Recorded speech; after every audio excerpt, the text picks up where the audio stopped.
Di hotel, pria yang khawatir, more dekoratif pada awalnya, tiba-tiba muncul cahaya biru. Petinju itu hidup kembali, pedang halus, mengungkap niat membunuh murder, orang yang sangat berguna. Tapi adegan ini, sepertinya hanya dia yang bisa melihat. Petinju itu perlahan melangkah maju.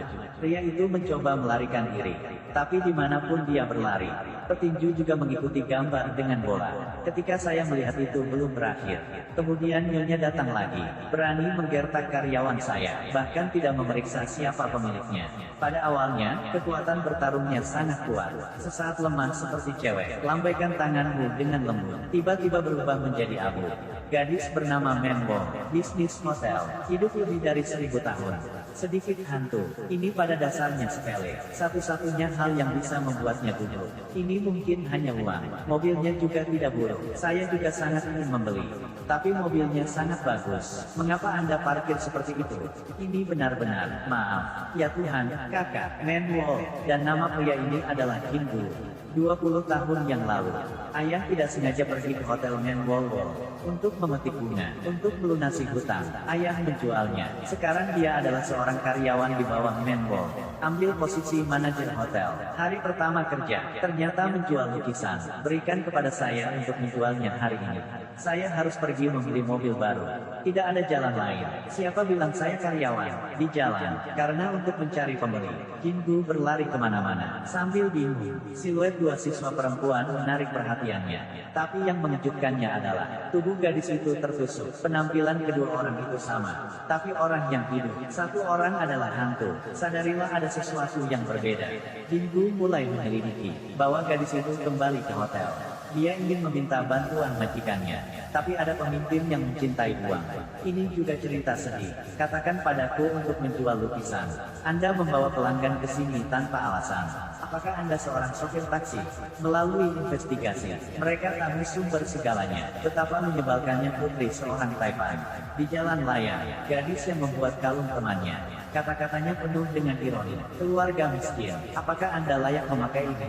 Dalam kata-kata, penuh penghinaan. Karena aku ingin kalungku kembali. Dua gadis terlibat perkelahian. Mungkin karena kemiskinan, bisa juga karena harga diri. Gadis-gadis malang dari awal hingga akhir menyerah. Tapi merendahkan, hanya sebagai imbalan atas intimidasi. Dorongan yang kuat, gadis dari jembatan layang, jatuh, mati di tempat. Tapi gadis kaya itu tidak melaporkannya ke polisi. Masih memegang rak di tangan. Rantai, cepat pulang. Gadis berbaring di tempat tidur. Sekarang kalung itu ada di tanganku. Panaskan lagi. Tiba-tiba setetes darah segar jatuh. Di atap, gadis yang sudah mati itu menatapnya. Gadis itu jatuh ke tanah. Tapi sekarang berbaring di tempat tidur. Ini dia lagi. Dua orang dengan empat mata saling memandang. Tubuh gadis kaya menjadi transparan. Tubuhnya dibawa pergi. Hal-hal yang menjadi miliknya, sekarang telah menjadi milik gadis malang itu. Untuk menemukan tubuhku lagi, gadis kaya datang ke Jingu. Dan Jingu datang ke Menwo lagi. Menwo adalah pencinta uang. Mendengar bahwa rumah gadis itu adalah Taipan. Mata yang mencintai uang, tidak bisa menyembunyikannya dimanapun. Meskipun itu spekulasi, tapi aku ingin bertanya padamu. Apakah Anda di sini untuk uang? Rumah ini bukan rumah uang biasa, Tin. Ini adalah rumah dengan banyak uang. Tapi sekarang, gadis malang yang mengambil mayat itu telah kembali. Lihat kalian berdua, gadis yang tahu. Mereka ini datang untuk merebut kembali tubuh ini. Bisu, langsung kabur. Jingu juga mengejar. Dan Menwo, uang adalah masalah besar. Nego harga, dia akan memiliki cara untuk mengatasi ini. Beritahu orang tua gadis itu. Tapi di pihak Jingu, setelah mengetahui semuanya, dia menyesalinya. Saya membantu gadis kaya mendapatkan kembali tubuhnya. Apakah itu benar? Gadis malang itu dibunuh olehnya. Sekarang ambil alih tubuhnya. Mungkin itu pembalasan. Aku juga ingin hidup, bahkan di masyarakat bawah. Jingu berhati lembut. Dia ingin membantunya. Tapi saat itu, kalung, penukar jiwa, diperdagangkan oleh Menwo. Jingu dengan kosong berdiri di tempat. Dia agak kecewa. Untuk kebaikanku yang tidak masuk akal, gadis malang hanya bisa diganggu. Sisi lain dari mansion, kalung itu terbakar dalam api. Tapi waktu berlalu, tidak terjadi apa-apa. tertawa. Sebaliknya, jiwa seorang gadis kaya mulai memudar. Dia berteriak keras, tapi orang tuaku ada di sisiku. Bagaimana Anda bisa mendengar suara jiwa? Menwol hanya bisa membuat rencana lain. Memecahkan masalah gadis itu. Uang juga sempurna. Hidup lebih dari 1000 tahun sepertimu. Tidakkah kamu membedakan antara yang baik dan yang jahat? Cermin halus, mencerminkan wajah tersenyum Menwol.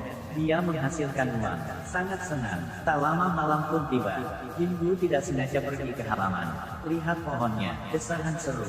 Jika bukan karena itu, saya sendiri tidak akan dibawa ke sini. Jangkau dan sentuh. Tak terduga, pohon kering masih hidup. Tunas muda perlahan tumbuh. Beberapa saat kemudian, pohon itu penuh dengan daun hijau. Tapi Menwol berdiri di sisinya. Di halaman, pria itu hanya menyentuh dengan tangannya. Pohon itu kering pada awalnya. Momen kebangkitan, seharusnya menari itu menyenangkan. Tapi Menwol tidak senang. Dia tinggal di hotel selama lebih dari 1000 tahun. Kenapa di sini? Jiwa setelah kematian tidak pergi. Keinginan sebelum kematian yang belum terselesaikan. Setelah saya mati, saya akan berkeliaran di seluruh dunia. 1200 tahun yang lalu. Melihat senyum di wajahnya, sangat senang. Menwol jatuh cinta dengan pria itu. Kupikir kita akan bersama selamanya. Tapi hal-hal tidak berjalan seperti yang direncanakan. Sampai menikah, pengantin wanita pada akhirnya bukan dia. Pria itu mengambil musuh sebagai istrinya. Dalam kemarahan, Menwol menyerbu ke pernikahan. Ingin membunuh orang jahat itu. Tapi sudah waktunya untuk benar-benar mengambil tindakan. Dia ragu lagi.